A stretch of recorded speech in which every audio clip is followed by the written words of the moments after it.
नमस्कार दोस्तों, स्वागत है आपका रामानुज मैथ्स क्लासेस के इस ऑनलाइन चैनल पर।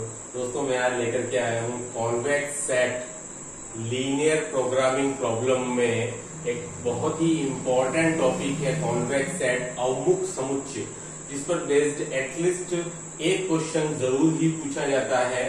एक बहुत ही इम्पोर्टेंट टॉपिक है। आज हम इसके बारे में पूरी चर्चा करेंगे। चलिए देखिए, पहले इसकी डेफिनेशन देख लेते हैं जो कि आपको बुक्स वगैरह में दी हुई है। इसके बाद इसको डिस्कस करेंगे। यदि किसी समष्टि में किसी समुच्चय C के किन्हीं दो बिंदुओं को मिलाने वाली रेखाखंड पूर्णतया C में विद्यमान हो तो C एक कॉन्वेक्स सेट कहलाता है। x1 belongs to C, x2 belongs to C, x equal to lambda x1 plus 1 minus lambda x2। दोस्तों हम पहले इसकी डेफिनेशन डिस्कस करेंगे, फिर हम बताएंगे कि ये इसका क्या मीनिंग है। ये जो हमारे पास में एक एल्जेब्रिक एक्सप्रेशन लिखा हुआ है। देखिए पहले तो इस डेफिनेशन का मतलब हम समझ लेते हैं। जैसे कि मैं अगर कोई फिगर बनाता हूं, यहाँ पर मैंने कुछ इस प्रकार के फिगर ड्रॉ किए हैं। देखिए ये हमारे पास में कोई एक सेट C हो गया, कोई एक सेट C है मेरे पास में। ये this is a set C के किन्हीं दो बिंदुओं को मिलाने वाला रेखाखंड। तो मैंने ये कोई दो पॉइंट्स ले लिए। मेरे पास में कोई एक पॉइंट है x1 और ये कोई पॉइंट है x2। मैंने इन दोनों को मिलाने वाला रेखाखंड एक लाइन सेगमेंट ले लिया। इसकी बात हो रही है कि किन्हीं दो बिंदुओं को मिलाने वाला रेखाखंड पूर्णतया C में विद्यमान। तो हम देख सकते हैं कि ये जो मेरा लाइन सेगमेंट है वो कंप्लीटली C के अंदर ही है। कहने का मतलब इसके अंदर जितने भी पॉइंट्स हैं इस लाइन सेगमेंट पर वो भी इस सेट C में ही होनी चाहिए। जैसे कि ये एग्जाम्पल ले लिया, तो इसके जितने भी पॉइंट्स जो इसके ऊपर लाई करेंगे वो सभी इस सेट के C के विदिन होने चाहिए, इसके अंदर होने चाहिए। जैसे इसमें मैंने एक लाइन सेगमेंट ले लिया, तो इस लाइन सेगमेंट के ऊपर बहुत सारे पॉइंट लाइज करेंगे, तो ये सारे पॉइंट इस सेट C की बाउंड्री के अंदर होने चाहिए, उसके अंदर विदिन होने चाहिए। ओके, जैसे कि अगर इसकी बात करें तो ये मैं कह सकता हूँ yes that is a convex set. ये मेरा एक कॉन्वेक्स सेट है। Yes that is a convex set. But what is about this? इस पर बेस्ड एक exam question RPSC first grade 2011 maths में इस प्रकार का क्वेश्चन पूछा जा चुका है, जिसमें कि आपके बिल्कुल यही क्वेश्चन था। फिगर ड्रॉ करके वो क्वेश्चन पूछा गया था कि फाइंड आउट कि इसमें से बताइए कौन सा कॉन्वेक्स सेट नहीं है। एक ये फिगर था, एक ये फिगर था। देखिए इस सेट के अंदर मैं दो पॉइंट्स ले लेता हूं इस टाइप से, x1 और x2। तो अगर आप इन पॉइंट्स की बात करेंगे, ये वाला है, ये वाला, ये वाला, रैंडमली कोई पॉइंट लेंगे, ये जो 3 या 4 कोई भी पॉइंट्स होंगे वो इस सेट C के अंदर लाइज नहीं करेंगे, इसकी विदिन लाइज नहीं करेंगे। So this is not a convex set. I hope कि आपको समझ में आया होगा इसका मीनिंग क्या है। कि यदि किसी समष्टि में किसी समुच्चय C, हमने कोई एक सेट ले लिया C, जैसे कि ये एज अ सर्कल लिया है, एक ट्राइंगल लिया है। ओके, इनको रेखाखंड, इन दो पॉइंट्स को मिलाने वाला रेखाखंड के सारे पॉइंट्स इस सेट C के विदिन अंदर आने चाहिए, जो यहाँ इसको फॉलो नहीं कर रहा है। आप देख रहे हैं कि इस रेखाखंड की ये वाले ये पॉइंट्स किसी विदिन आ रहे हैं, लेकिन मैं अगर इन पॉइंट्स की बात करूं जो कि संख्या में बहुत सारे हो सकते हैं, तो वो सारे पॉइंट्स जो रेखाखंड के आ रहे हैं वो C में विद्यमान नहीं है, वो इस सेट C के बाहर जा रहे हैं। That is why this is not a convex set. I hope कि आपको कॉन्वेक्स सेट की ये डेफिनेशन यहां तक समझ में आई होगी। अब सर इसका मीनिंग क्या है? ये x1 belongs to C, x2 belongs to C। Okay, ये हमारे पास तो दो पॉइंट्स हो गए, x1 और x2 पॉइंट्स। ये अगर x1 पॉइंट है, ये हमारा अगर x2 पॉइंट है, क्योंकि तो C में लाइज कर रहा है, तो ये डेफिनेशन से आप कैसे डिसाइड करोगे कि ये कॉन्वेक्स सेट है? चलिए मैं इसके ऊपर आता हूं। इसको रटने की जरूरत नहीं है कि सर यहां तक तो समझ में आ गया हमको कि कॉन्वेक्स सेट होता है, but what is about this, इसके बारे में क्या मतलब है? ठीक है, तो चलिए अब हम डिस्कस कर लेते हैं कि ये एक्सप्रेशन जो है हमारे पास में कहां से आया और उसका मीनिंग क्या है। चलिए देखिए, अभी तक जो सारा डिस्कस चल रहा था वो आपकी एक लाइन सेगमेंट को लेकर के ही चल रहा था। एक लाइन सेगमेंट को लेकर के ही हम सारी चीजों को कंसिडर कर रहे थे। तो मैंने इस प्रकार का कोई लाइन सेगमेंट ये मान लिया A और B। ठीक है, अब मैं बात कर रहा हूं कि इस लाइन सेगमेंट के ऊपर बहुत सारे पॉइंट लाइज करेंगे जो इस सेट सी के अंदर होने चाहिए। ठीक है, तो फिर सर फिर ये वाला कहां से आया? तो यहाँ पर बात हो रही है केवल एक्स एक्सिस पर लाइज करने वाले पॉइंट्स की बात हो रही है, इसलिए यहाँ पर हमारे पास में ये आप समझ सकते हो कि जो एक्स है वो आप एक पॉइंट का एक सेट हो गया, एक्सिस नहीं बोले इसको आप, ये एक प्रकार का पॉइंट एक सेट हो गया एक्स, इसके ऊपर हमारे पास में बहुत सारे पॉइंट लाइज कर रहे हैं। ठीक है, तो आपने 9-10 के अंदर एक अंतः विभाजन, एक इंटरसेक्शन वाला फॉर्मूला पढ़ा था। ठीक है, मैं अगर इसको x1 y1 मान लूं और इसको पॉइंट्स को x2 y2 मान लूं और इसके बहुत सारे पॉइंट्स हमारे पास में अंदर हैं।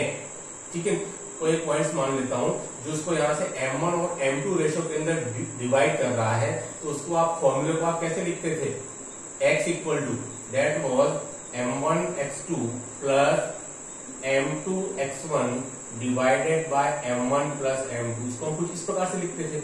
इसको दोस्तों मैं एक बार और थोड़ा स्प्लिट करूं, इसको अगर मैं आगे ले आऊं तो m2 x1 divided by m1 plus m2, m1 x2 divided by m1 plus m2। तो दोस्तों देखो m1 m2 क्या थे? m1 m2 हमारे पास अगर यहाँ पे पॉइंट होता है x, तो उसके यहां से यहां तक का हम रेशियो को डिसाइड करते थे m1 और m2, तो वो उसी प्रकार से है m1 और m2। ठीक है, अगर ये मेरा 3 और 5 होगा तो आप देख सकते हो कि अगर ये इसको मैं अगर लैम्बडा कंसिडर करूं, लैम्बडा x1, तो दोस्तों ये मेरा कितना हो जाएगा? That will be sure 1 minus lambda ही होगा। ठीक है, इसको आप चेक भी कर सकते हैं। अगर तो मेरा पहले वाला एक्सप्रेशन लैम्बडा x1 है, तो दोस्तों दूसरे वाला तो पक्की बात है, अगर मैं ये वाला एक्सप्रेशन इसको मैं लैम्बडा कंसिडर कर लेता हूं, तो दूसरे वाला तो मेरा पक्की बात है 1 माइनस लैम्बडा ही होने वाला है। ठीक है, क्यों? इसको आप 3 और 5, तो मैं m2 को m1 की जगह मैं अगर 3 मान लेता हूं और m2 की जगह 5 मान लेता हूं, तो 5/3 प्लस 5, और ये कितना है? 3/3 प्लस 5। इन दोनों का आप सम करोगे तो पक्की बात है आपके पास में कितना आएगा? 1 ही तो आएगा। तो अगर ये मेरा लैम्बडा होता है तो दूसरा कितना हो जाएगा यार? 1 माइनस लैम्बडा, जो कि इसके बराबर आ जाता है। ठीक है, चलिए अब बात आती है कि सर ये लैम्बडा 0 और 1 के बीच में कैसे, अब हम इससे डिस्कस करते हैं। अभी हमने क्या सीखा? अभी हमने सीखा कि इस x equal to lambda x1 plus 1 by lambda x2 का मीनिंग क्या है। इसका मीनिंग इतना सा है कि मैंने एक लाइन सेगमेंट ले लिया, उसके 2 पॉइंट्स ले लिए, उस लाइन सेगमेंट में मैं कोई पॉइंट लेता हूं, उसकी A से डिस्टेंस में रेशियो m1 है और अगर B से डिस्टेंस रेशियो m2 है, तो मैं अंतः विभाजन फॉर्मूले से जो हम 9-10 में लिखते थे, इन सेक्शन फॉर्मूला कि x equal to m1 x2 plus m2 x1 upon m1 plus m2, मैं इसको इस टाइप से लिख सकता हूं। अगर ये मैं इसको लैम्बडा कंसीडर करता हूं तो मेरा ये वाला पार्ट जो होगा 1 माइनस लैम्बडा होगा। आप समझ सकते हैं, अगर 3 और 5 है तो इस टाइप से इनका रेशियो इस टाइप से जाएगा। Now what is about lambda line between 0 और 1? चलिए दोस्तों अब हम जरा इसके ऊपर बात कर लेते हैं कि ये क्या चीज है। चलिए अगर मैं इसी लाइन सेगमेंट की बात करूं, A और B, यही मेरा कोई लाइन सेगमेंट है, चलिए, और मैं A जो पॉइंट है उसको मैं अगर 5 मान लूं और इसको मैं अगर 11, मतलब इन दोनों के बीच की जो डिस्टेंस है वो 5 से 11 के बीच, भाई एक लाइन सेगमेंट ही है, तो 5 से और 11 के बीच एक 6 सेंटीमीटर का लाइन सेगमेंट है। ठीक है, तो वो ये कह रहा है कि लैम्बडा की value always lies between 0 and 1। ठीक है, तो आप देखिए यहां पर x equal to lambda x1,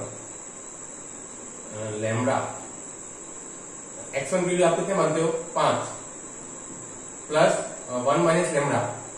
ठीक है, तो 1 माइनस लैम्बडा आपके पास में ये हो जाएगा, that will B 1 minus lambda, और आपकी जो x2 की वैल्यू कितनी आएगी? 6, और लैम्बडा की वैल्यू आप 0-1 के बीच में ले रहे हो, तो मैं लैम्बडा की वैल्यू अगर मैं ले लेता हूँ, नेट लैम्बडा इक्वल टू 0.1 ले लिया मैंने। ओके, तो x की वैल्यू कितनी आएगी? 0.1 इंटू 5 प्लस 1 माइनस 0.1 इंटू 6। ठीक है, इसको जरा और सोल्व कर लेते हैं अच्छे से। यहां पर मैं यहां लिख देता हूं, इसका मीनिंग क्या है कि मैंने यही वाला एक लाइन सेगमेंट लिया है और मान लो कि ये मेरा पॉइंट 5 है और ये 11 है। ठीक है, इस पर बहुत सारे पॉइंट्स लाई कर रहे हैं, तो मैंने इसी प्रकार से x equal to lambda x1 plus 1 minus lambda into x2, और लैम्बडा की वैल्यू मैंने ले ली 0.1 की, लैम्बडा 0 यूटिलाइज कर रहा है। तो देखो इसको वैल्यू क्या आती है हमारे पास? 0.1 इंटू x1 की वैल्यू मैंने कितनी ले ली? 5 प्लस 1 माइनस 0.1 इंटू x2 की वैल्यू क्या ले ली? 11, x1 की वैल्यू 0.5 प्लस 0.9 इंटू 11। तो आप देख सकते हैं एक्स की वैल्यू कितनी आएगी 0.5 प्लस 9.9। ठीक है, तो आप देख सकते हैं दोस्तों कि आपकी इसकी जो वैल्यू आएगी वो हमेशा कैसी रहेगी, 1 से छोटी ही रहने वाली है। इसको आप एक बार ऐड भी कर सकते हैं।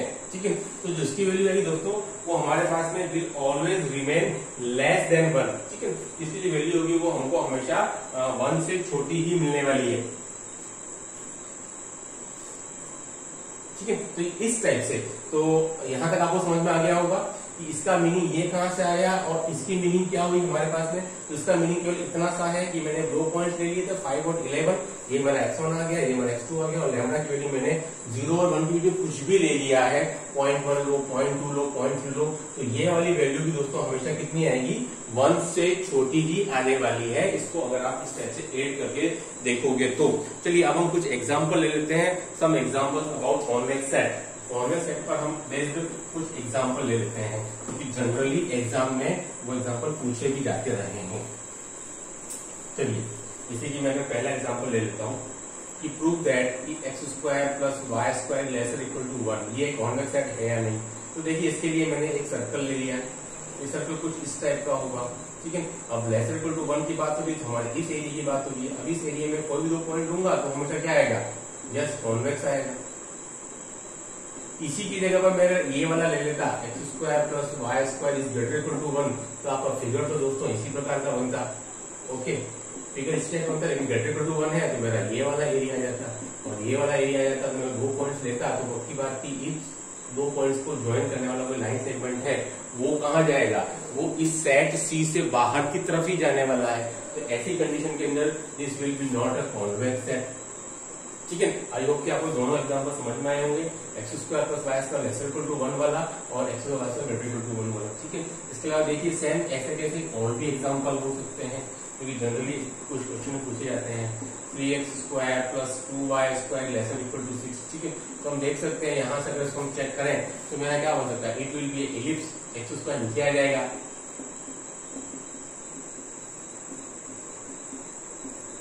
ठीक है, उसको हम कुछ इस टाइप से इसको हम कंसीडर ड्रॉ कर सकते हैं। अभी लेसर इक्वल टू 1 है तो ये मेरा इस टाइप से हो जाएगा।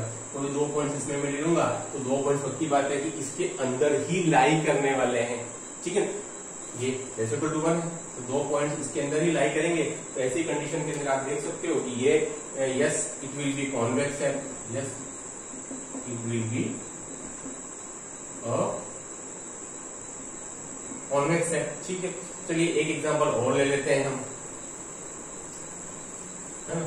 चलिए 4th नंबर का जो क्वेश्चन हम एक वन और एग्जांपल ले लेते हैं। दैट विल बी x1 और x2 is lesser equal to 4।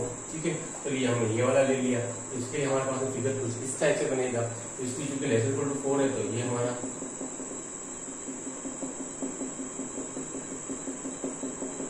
ठीक है। बट फिर वही बात है कि मैं इसके 2 पॉइंट्स को मिलाऊंगा तो क्या ये बनेगा, क्या नहीं बन रहा ना। तो this will be not a convex set, not convex set.